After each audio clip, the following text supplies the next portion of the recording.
May 13th, 1943. The sun beat down on a makeshift prisoner compound outside Tunis, Tunisia. Sergeant Giuseppe Rinaldi stood with 400 other Italian soldiers, his uniform tattered, his ribs visible through torn fabric. They'd surrendered 6 hours earlier, part of the massive Axis collapse that had just delivered 275,000 men into Allied captivity.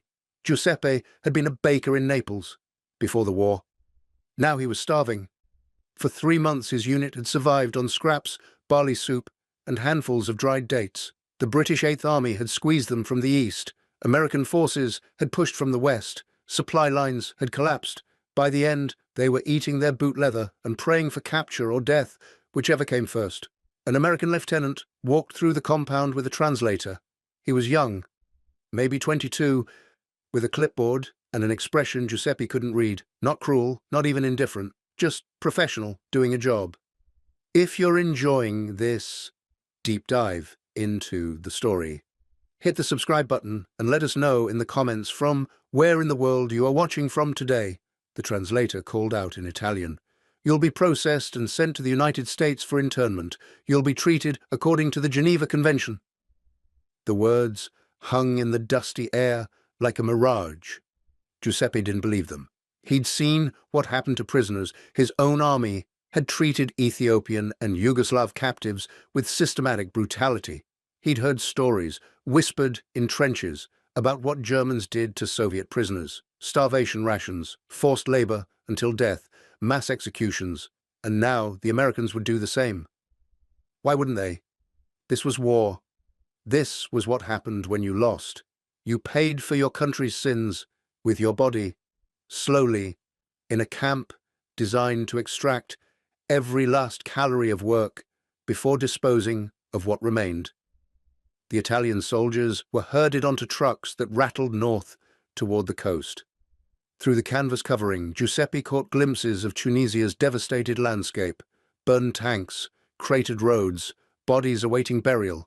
At the port city of Bizerte, they were loaded onto ships, packed into holds that smelled of diesel and sweat and fear. Giuseppe shared space with a radio operator named Antonio, a farm boy from Sicily who couldn't have been more than 19. Antonio kept touching the rosary his mother had given him, his lips moving in silent prayer. Next to them sat Lieutenant Marco Benedetti, a 34-year-old officer from Rome who'd taught mathematics before the war. "Where do you think they're taking us?" Antonio whispered. Marco stared at the rust-stained bulkhead. "Across the Atlantic. America. They said America." "To do what?" "Work, labor camps, cotton fields maybe, coal mines. They'll use us until we break." Antonio's hand trembled on his rosary. "My brother was captured by the British in Libya. We never heard from him again." Giuseppe closed his eyes. His wife Rosa was in Naples with their 2 daughters. He hadn't received a letter in 5 months. The Allies were bombing Italy now, preparing for invasion. He might never see them again, might die in an American field, digging ditches or cutting timber, just another nameless prisoner who'd had the misfortune to fight on the losing side.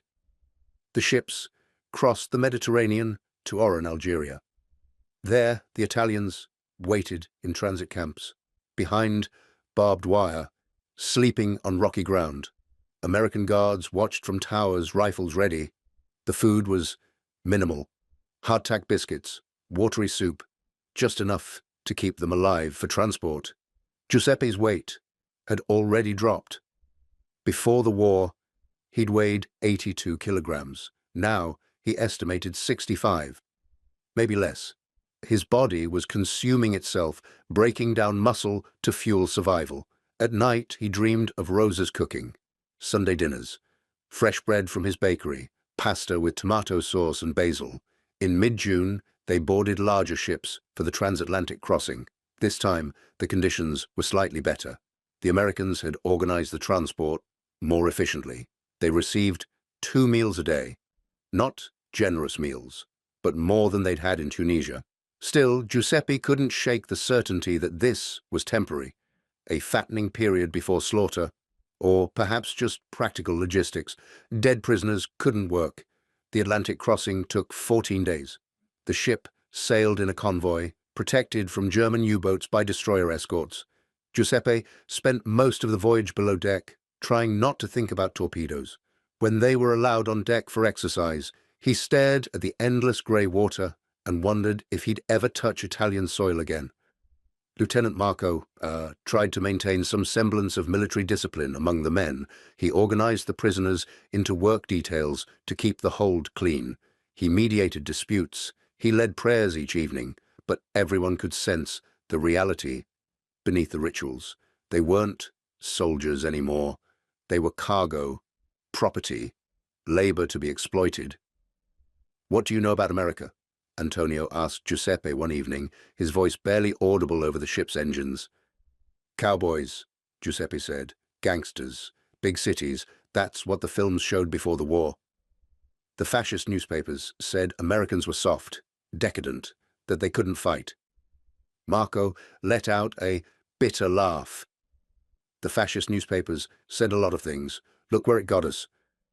Giuseppe had believed the propaganda once. Not all of it, but enough. Mussolini promised empire, glory, a new Roman age. Instead, Italy had stumbled through one disaster after another, defeats in Greece, defeats in North Africa. Now, here they were, prisoners on a ship, sailing toward an uncertain fate in a country most of them had only glimpsed in Hollywood movies. The propaganda had been systematic, thorough. Giuseppe remembered the posters in Naples.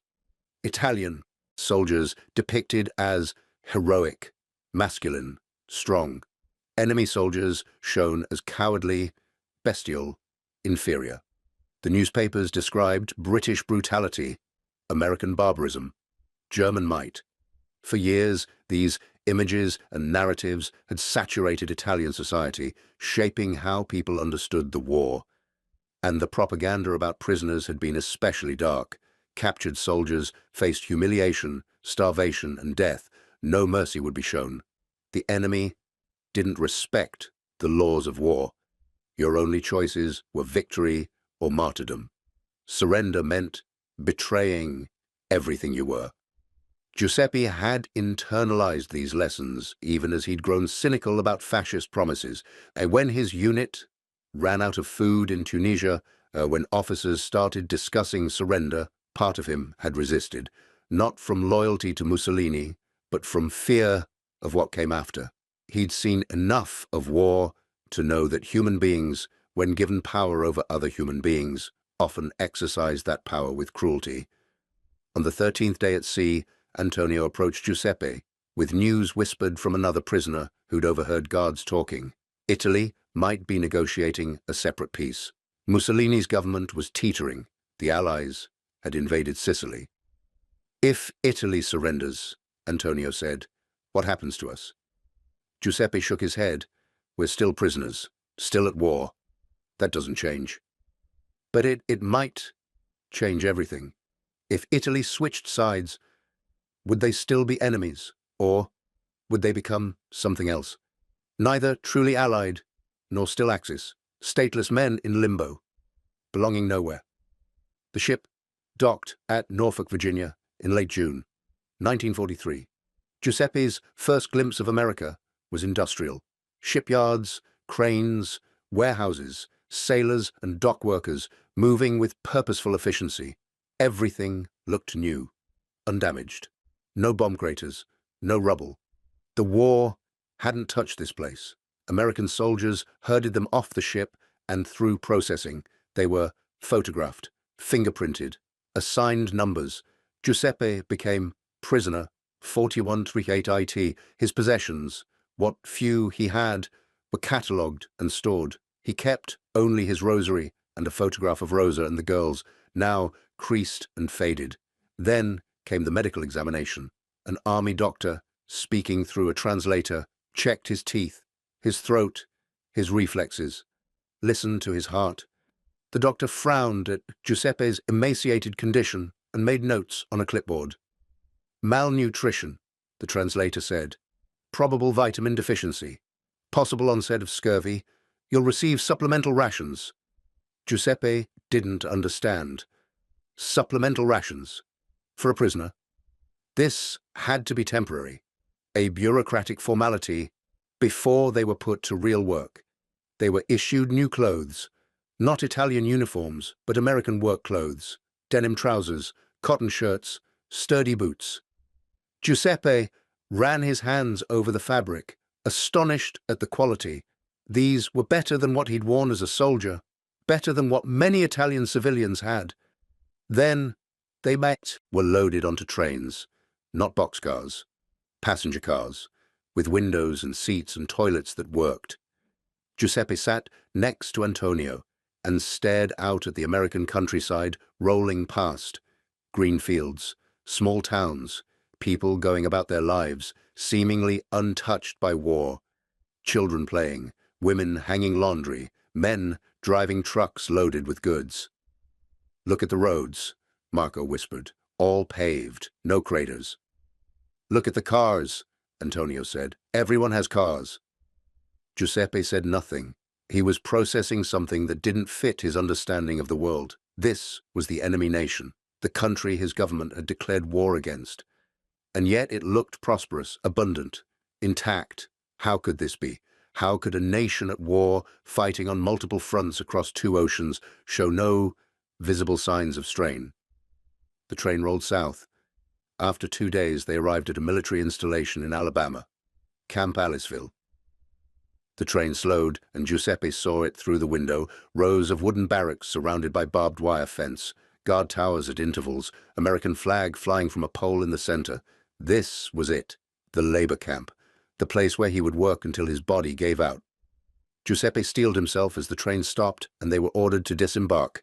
He stepped down onto the platform, blinking in the bright Alabama sun. The heat was oppressive, thick and humid. Guards with rifles directed them toward the compound gates. As they walked, Giuseppe noticed something strange. The barracks weren't ramshackle. They were newly constructed, painted white, with screens on the windows. Between them, he could see vegetable gardens, a baseball field, a building that might be a chapel. An American captain stood at the entrance with a translator. He was a stern-looking man in his 40s, with gray at his temples and command in his bearing. When all the new arrivals had assembled, he began to speak. The translator repeated his words in Italian. Welcome to Camp Aliceville. You are prisoners of war of the United States Army. You will be housed, fed, and treated in accordance with the Geneva Convention of 1929. You will work, but your labor will be voluntary and you will be compensated. You will receive the same rations as American soldiers. You will have access to medical care, recreation, and religious services. Mistreatment of prisoners by guards is strictly prohibited and will be punished. Escape attempts are also prohibited and will be punished. He paused, letting the translator catch up. Then he said something that made several prisoners laugh nervously, thinking it must be a mistranslation. You are entitled to write letters home. You are entitled to receive packages from family. You are entitled to be treated with dignity. Dignity. Giuseppe had heard many words during his time as a soldier. Duty, sacrifice, victory, surrender. But dignity? Not as something prisoners were entitled to. That was new. The captain dismissed them, and guards directed each group to their assigned barracks. Giuseppe, Antonio, and Marco found themselves in Barracks 14 with 47 other men. Inside, they discovered bunks with mattresses, not straw-filled sacks, but actual cotton mattresses, clean blankets, lockers for personal items, electric lights overhead. Antonio sat on his bunk and started crying.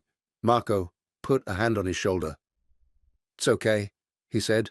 We're alive. We made it. But Giuseppe stood in the doorway, looking at the clean wooden floors and the screened windows that let in a breeze, and he felt something twist inside him. Confusion, disbelief, and underneath those, anger. Because if this was how the Americans treated their prisoners, then everything he'd been told was a lie. Everything he'd believed about the enemy, about the war, about what surrender meant, was wrong. A guard approached, a young corporal from Texas with a friendly face. Through halting attempts at communication, using gestures and a few Italian words he'd learned, he explained that dinner would be served in 1 hour at the mess hall. He pointed to a large building across the compound. "Dinner?" Antonio repeated. "Real dinner." The corporal nodded, smiling. "Real dinner, good food, you'll see." When the hour came, Giuseppe joined the line of prisoners walking to the mess hall. The building was enormous, with long tables and benches, industrial kitchens visible through service windows. The smell that hit him as he entered nearly knocked him down. Bread, fresh bread, and meat, and vegetables, real food in quantities he hadn't seen since before the war. American soldiers served from behind a counter, not with contempt or cruelty, but with practiced efficiency. Giuseppe held out his tray and watched as it was loaded with food: mashed potatoes, green beans, sliced roast beef, a roll with butter, a cup of fruit cocktail, coffee. He stared at the tray in his hands. This had to be more than 1,000 calories, maybe 1,500. More food in one meal, say, than he'd eaten in a week in Tunisia.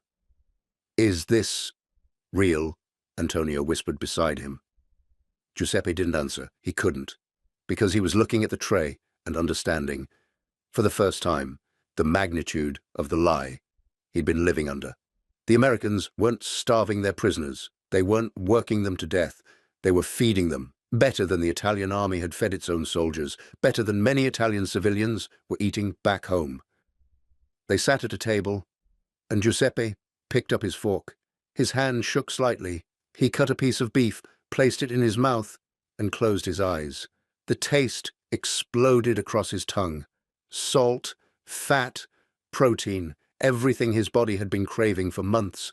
He chewed slowly, savoring it, then swallowed.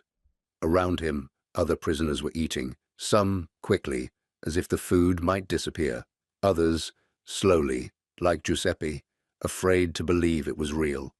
A few sat motionless, staring at their trays, tears running down their faces. Lieutenant Marco was one of those crying. When Giuseppe looked at him, Marco shook his head. "They're feeding us," he said. "The enemy is feeding us better than our own country did." That night, lying on his bunk in the darkness, Giuseppe couldn't sleep. His stomach was full for the first time in months.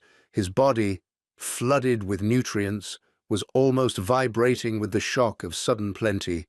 But his mind couldn't rest, because if the Americans fed their prisoners this well, what else had been a lie? If they provided clean barracks and medical care and respected the Geneva Convention, then what did that say about the system he'd fought for? What did it say about the propaganda he'd believed, even partially? Across the compound, a guard walked his patrol. Through the window screens, Giuseppe could hear crickets singing. The Alabama night was thick with humidity and the smell of pine trees. Somewhere, someone was playing a harmonica, a slow, melancholy tune. Italian, maybe, or maybe American. In the darkness, it was hard to tell the difference. Giuseppe closed his eyes and thought of Rosa, of his daughters, of his bakery in Naples. He'd believed he was fighting to protect them, to secure Italy's future, to build something better. Instead, he'd marched across North Africa, watched friends die, and ended up here, in an enemy prison camp, being treated better than he'd been treated by his own army. The anger returned, sharper now, not at the Americans, at the men who'd sent him to war, at the propaganda machine that had shaped how he understood the world, at himself for believing. The truth was staring him in the face with every bite of food, every clean sheet, every moment of decent treatment. The enemy hadn't been the monster they'd described, which meant the monster might have been looking back at him from the mirror all along. Tomorrow, they would assign work details. Tomorrow, he would begin learning what life as a prisoner in America actually meant. But tonight, full and clean and safe for the first time in months, Giuseppe Rinaldi lay awake in the Alabama darkness and felt the foundations of his worldview crumbling. The propaganda had promised him that surrender meant death. Instead, it had delivered something far more unsettling. It had delivered life, and with that life came questions He didn't know how to answer. The morning reveille sounded at 6 a.m. Giuseppe woke disoriented, momentarily forgetting where he was. Then, the memories flooded back. The transport ship, the train, the dinner that had seemed too good to be true. He sat up on his bunk and looked around the barracks. Other prisoners were stirring, some already dressed, speaking in low voices. Antonio was at the window, staring out at the compound. "There's a line at the washhouse," he said. "Hot water. They have hot water for showers." Giuseppe joined him. Sure enough, dozens of prisoners were queuing outside a concrete building, towels over their shoulders. American guards stood nearby, not threatening, just present, supervising. One was smoking a cigarette, chatting with another guard about baseball scores. After breakfast, another generous meal of scrambled eggs, bacon, toast and coffee. The prisoners assembled in the compound yard. The same captain from yesterday stood before them with his translator. He explained the work program. Prisoners would be assigned to labor details based on skill and need. Agricultural work, maintenance, kitchen duty, laundry, carpentry. Those with specialized skills would be utilized accordingly. If you're enjoying this deep dive into the story, hit the subscribe button and let us know in the comments from where in the world you are watching from today. Any work you perform will be compensated at 80 cents per day, the translator said. Payment will be made in camp scrip, which can be used at the canteen to purchase personal items, tobacco, writing materials, toiletries, candy. 80 cents. Giuseppe did the mental arithmetic. In a month, he could earn $24, more money than many Italians saw in half a year, for work that, based on the captain's description, sounded far less brutal than military service had been. They were divided into groups. Giuseppe, because he'd been a baker, was assigned to the camp kitchens. Marco, with his education, was sent to help in the camp office, doing clerical work.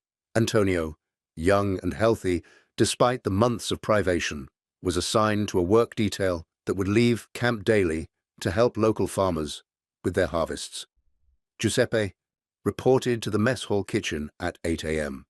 The head cook was a staff sergeant named Reynolds, a heavy-set man from Georgia with a thick accent that made him almost unintelligible even when the translator was present.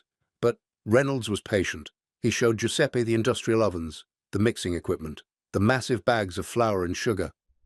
"You know bread?" Reynolds asked, gesturing. Giuseppe nodded. "Baker? Naples, 10 years. Reynolds grinned. "Good. We need bread? Lots of bread? For the boys, for you all? You show me Italian bread, I show you American biscuits. Deal?" They shook hands.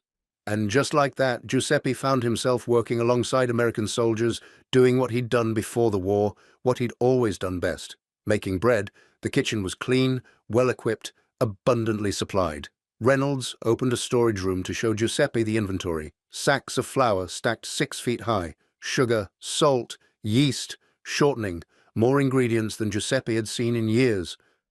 During the war in Italy, bakers had struggled with rationing, substituting inferior grains, cutting recipes to stretch supplies. Here, there seemed to be no shortage of anything. "Where does it all come from?" Giuseppe asked through the translator. Reynolds shrugged. "Supply depot. Army sends it. America's got plenty. We're feeding millions of soldiers, millions of workers. You prisoners too. Now. Geneva says you get the same as us, so you get the same." The same. Giuseppe kept coming back to that word. The Geneva Convention required that prisoners receive the same rations as the captor nation's rear area troops. American soldiers ate well. Very well. The standard army ration provided somewhere between 3,000 and 4,000 calories per day, more than double what Italian soldiers had received even before supply lines collapsed. Giuseppe spent his first day in the kitchen learning the American measurements, the oven temperatures, the routines. By afternoon, he was making test batches of bread. Reynolds sampled one, nodded approvingly, and slapped Giuseppe on the back. "Good stuff. Real good. You keep this up, the boys are going to love you." That evening, after dinner, prisoners were given free time. Some played soccer on a makeshift field, others gathered in groups to talk, smoke, play cards. Giuseppe found Antonio sitting under a tree, writing a letter.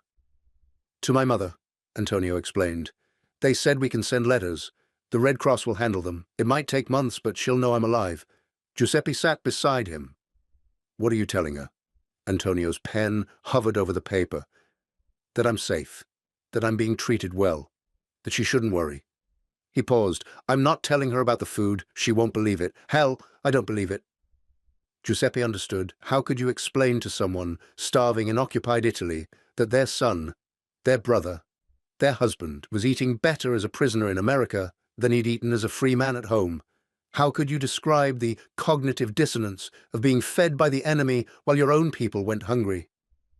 Marco joined them, carrying a book. "The camp has a library," he said, his voice filled with wonder. "Books in Italian, Dante, Manzoni, even some English books with dictionaries. They're encouraging us to learn English." "Why?" Antonio asked. "Why would they want us to learn their language?" Marco sat down, opening the book. "I've been thinking about that.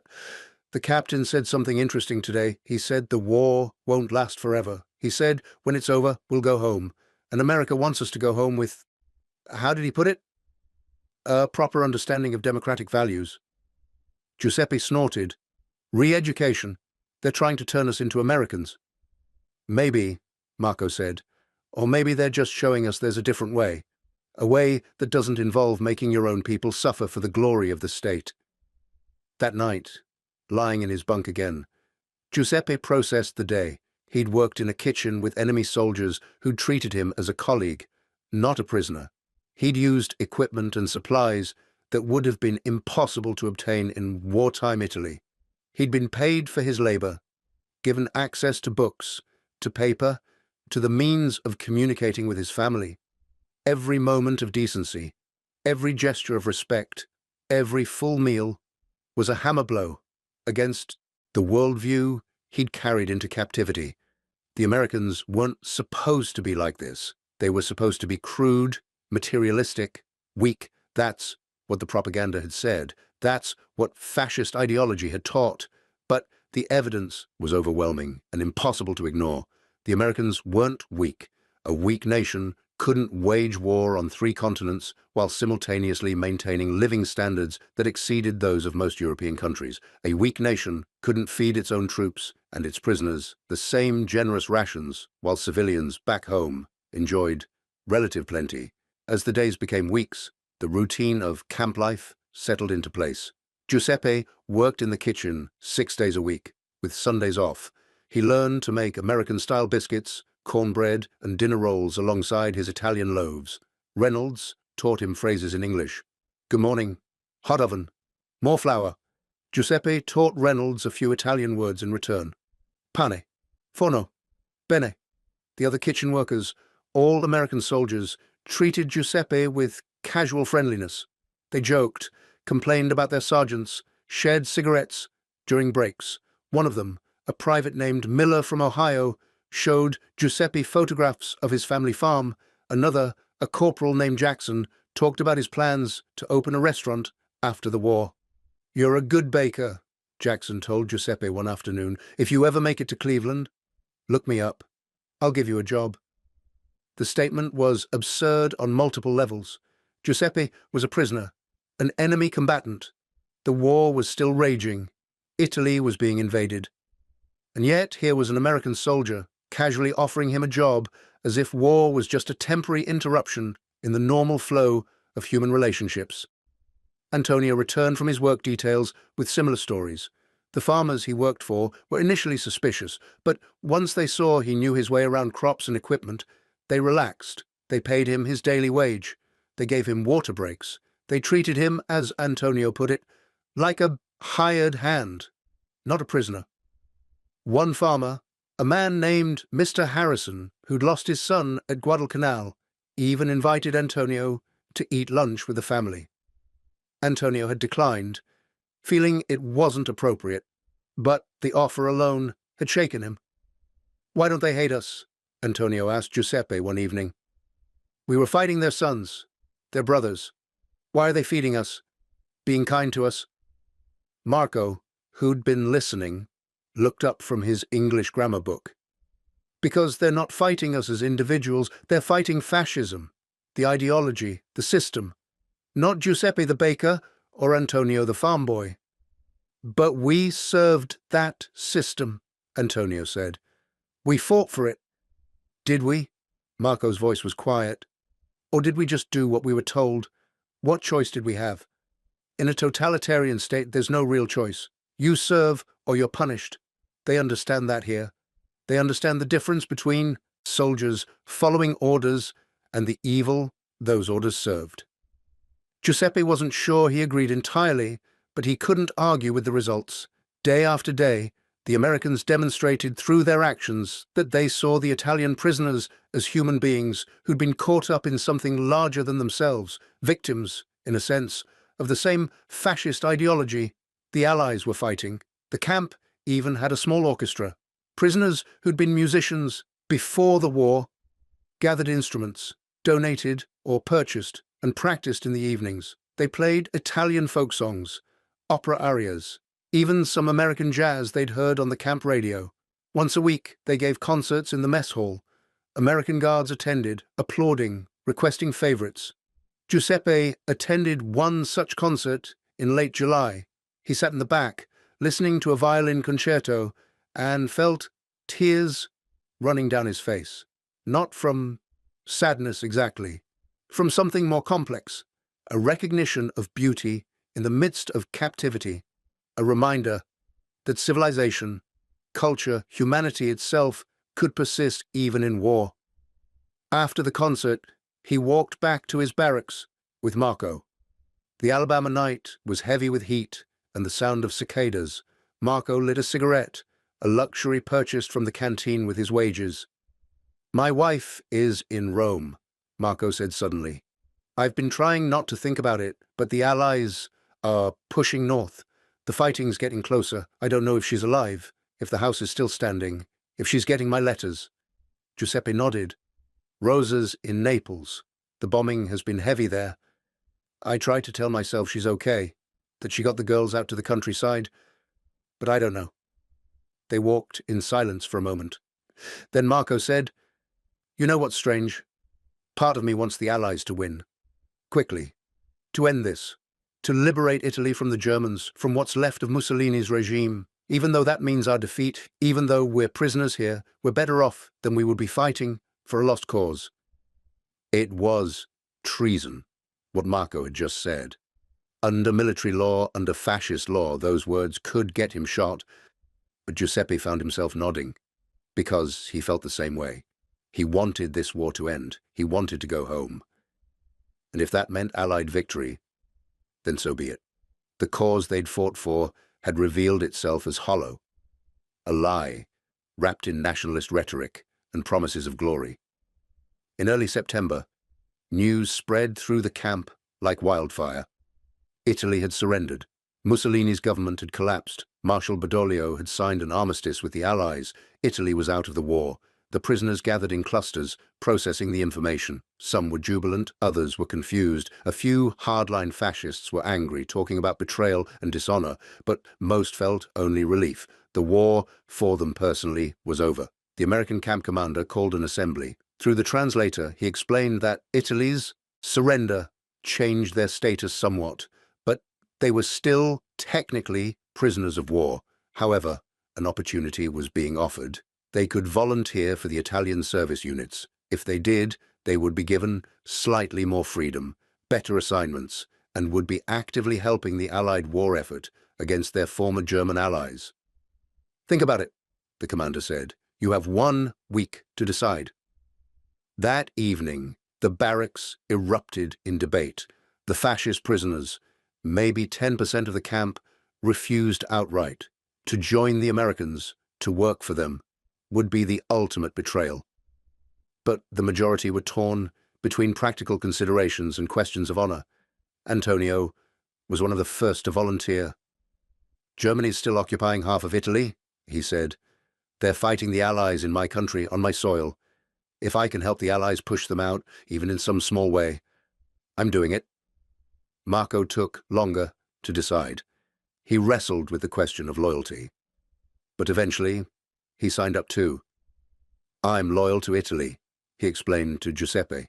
"Not to Mussolini, not to fascism, to the country, the people. And right now, what's best for Italy is for this war to end. If working for the Americans helps achieve that, then that's what I should do." Giuseppe struggled with the decision for days. In the end, what convinced him was simple pragmatism. The Italians who volunteered would get better work assignments, more freedom of movement. It might even increase his chances of getting news from home, from Rosa. So he signed the forms and became part of the Italian service unit system. The transformation was immediate. The ISU members were given new uniforms, American military clothing with Italy patches on the sleeves. They were transferred to different work assignments. Giuseppe remained in the kitchen, but now he was officially part of the camp staff. Antonio was sent to an army supply depot. Marco went to work at a port facility in Mobile. The work was harder, the hours longer, but the treatment remained the same. Fair, respectful, compensated. Giuseppe found himself working alongside American bakers, learning their techniques, teaching them his. The boundaries between prisoner and captor continued to blur. If you find this story engaging, please take a moment to subscribe and enable notifications. It helps us continue producing in-depth content like this. By October, Giuseppe had gained back all the weight he'd lost. His ribs no longer showed. His face had filled out. He felt strong again, healthy. The American diet, with its abundance of protein and calories, had restored him physically, but mentally, the transformation was more complex. He received his first letter from Rosa in November. It had taken 4 months to reach him. Routed through the Red Cross, the paper was thin, the ink faded, but the words were hers. She was alive. The girls were alive. They'd moved to her sister's village in the countryside after Naples had been bombed repeatedly. They had little, but they were surviving. At the end of the letter, she wrote, "I pray for you every day. I pray the Americans are treating you well. I pray you have food. I hear terrible things about what's happening in the camps in Germany. Please tell me you're safe." Giuseppe sat on his bunk, reading and rereading the letter. The irony was almost painful. Rosa was worried about him starving in an American camp while she scraped by on rationed bread and whatever vegetables her sister could grow. The reality was precisely backwards from what anyone in Italy would have imagined. He wrote back immediately, though he knew the letter might take months to reach her. He told her he was safe, well fed, being treated fairly. He didn't go into details about how well fed. He didn't describe the abundance. It would have felt like cruelty, given what she was enduring. Christmas 1943 arrived. The Americans decorated the mess hall with pine branches and paper ornaments. A prisoner, who'd been a carpenter, had carved a nativity scene from scrap wood. On Christmas Eve, there was a special dinner: turkey, stuffing, mashed potatoes with gravy, cranberry sauce, pumpkin pie. Giuseppe sat at a long table with Antonio, Marco, and a dozen other Italians. At the next table, American soldiers were eating the same meal. Between bites, someone started singing Silent Night in English. The Italians joined in Italian. Still an act. The German prisoners in the adjacent compound, heard through the walls, added their voices in German. 3 languages. 3 nations that had been, and in some cases still were, killing each other. All singing the same hymn about peace on earth. Giuseppe set down his fork and looked around the room. At the decorations, at the abundance of food, at the Americans and Italians eating and talking together, at the small gestures of kindness that had accumulated over the past 6 months into something he hadn't expected when he'd surrendered in Tunisia. Dignity, that word the captain had used on the first day. Giuseppe finally understood what he'd meant. The Americans weren't just feeding them. They were treating them as human beings with intrinsic worth, regardless of what uniform they'd worn or what cause they'd fought for. They were demonstrating, through action rather than propaganda, what it looked like when a society actually valued human life. After dinner, Giuseppe walked out into the cold December night. The Alabama winter was mild compared to what he'd known in northern Italy, but cold enough to make his breath visible. He thought about the war, about the years of propaganda, about the lies that had been built into the very foundation of fascist ideology. The Americans were supposed to be weak, decadent, incapable of sacrifice, but they were fighting on multiple fronts, maintaining a massive war machine, and still managing to treat their prisoners better than most nations treated their own citizens. The Americans were supposed to be barbaric, cruel, without culture or values, but they'd given him books, music, religious services, and the simple human decency of enough food to eat. Every meal was evidence. Every kind word was testimony. Every fair treatment was proof that what he'd been told about the enemy was fundamentally false, and if that was false, then what else was? How much of fascism's entire worldview was built on lies? How many men had died? How many cities had been destroyed? How many families had been shattered for a cause that couldn't withstand contact with basic human decency? Giuseppe looked up at the stars, the same stars that shone over Naples, over Rosa and his daughters, the same stars that had looked down on all the battlefields where Italian boys had bled and died for promises that turned out to be empty. He wasn't angry anymore. Anger required energy he didn't have. Instead, he felt a deep, profound sadness for all the waste, all the suffering, all the years stolen by men who'd wrapped their ambitions in the language of glory and honor. But he also felt something else, gratitude, not for being captured exactly, but for being captured by these particular enemies, for being shown through their example that there was another way, that human beings could organize their societies around cooperation rather than domination, around abundance rather than scarcity, around respect rather than fear. A guard walked past on patrol. "Evening," he said, nodding to Giuseppe. "Evening," Giuseppe replied in his improving English. The guard paused. "Merry Christmas." "Merry Christmas," Giuseppe said. The guard smiled and walked on, and Giuseppe stood there in the Alabama night, a prisoner of war 8,000 kilometers from home, and understood that he'd learned more about freedom in captivity than he'd ever known while serving a state that claimed to offer glory but delivered only chains. Tomorrow, he would wake at 6, work in the kitchen, make bread for American soldiers and Italian prisoners, earn his 80 cents, maybe receive another letter from Rosa. The days would continue, one after another, in this strange limbo, between war and peace, between enemy and friend, between everything he'd been taught and everything he was learning to see clearly. The war would end eventually. Italy was already liberated in the south, though fighting continued in the north.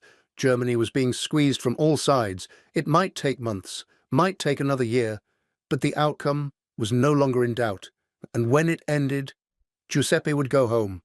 Home to rebuild, home to his family, home to a country that would have to construct a new identity from the ruins of the old. But he would carry with him the memory of this place, these barracks, these meals, these small gestures of humanity that had accumulated into something transformative. He would carry the knowledge that the propaganda had been wrong, that the enemy had been more humane than the leaders who'd sent him to fight. That defeat had delivered not death, but bread. And maybe, if enough men like him returned with the same knowledge, Italy could build something better, something based not on myths of martial glory, but on the simple recognition that human beings, whatever nation they belonged to, whatever uniform they wore, deserved to be treated with dignity. The night was getting colder. Giuseppe turned and walked back to his barracks. Inside, Antonio was writing another letter. Marco was reading his English textbook. Others were playing cards, talking quietly, preparing for sleep. Giuseppe lay down on his bunk and closed his eyes. Tomorrow was another day in captivity, another day of strange juxtapositions, another day of learning that everything he'd believed was backwards, another day of being fed by the enemy, and slowly, meal by meal, understanding what that meant.